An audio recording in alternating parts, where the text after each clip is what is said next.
At the end of yesterday's Baptist brief, it was the middle of April 1989, and Texas had just organized the second state chapter of Baptists committed to the Southern Baptist Convention.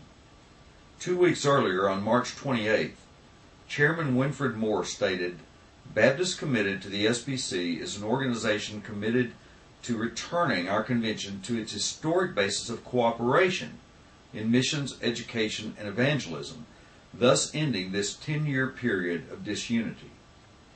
In Walter Buddy Sheridan's book, The Struggle for the Soul of the SBC, Moderate Responses to the Fundamentalist Movement, Jimmy Allen wrote, "The new organization had David Curry of San Angelo as its first staff person.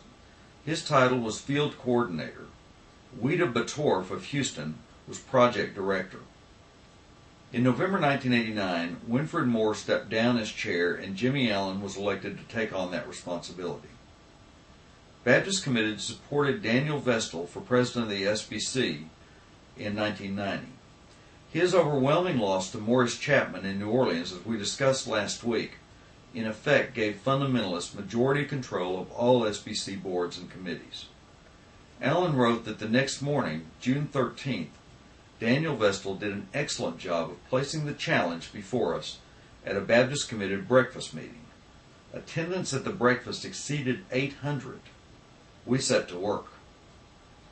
At this time, a new missions organization for moderate Baptists was being discussed, and Baptist Committed leaders quickly determined that a critical part of their mission was to assure the existence and usefulness of this new missions tool, which ultimately became the Cooperative Baptist Fellowship.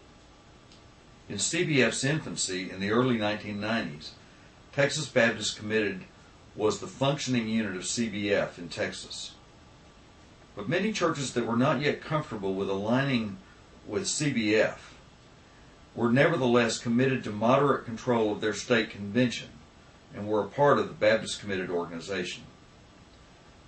Many Baylor University alumni and friends were also an integral part of Texas Baptist Committed, with Herbert Reynolds, then president of Baylor, taking an active leadership role from its beginning.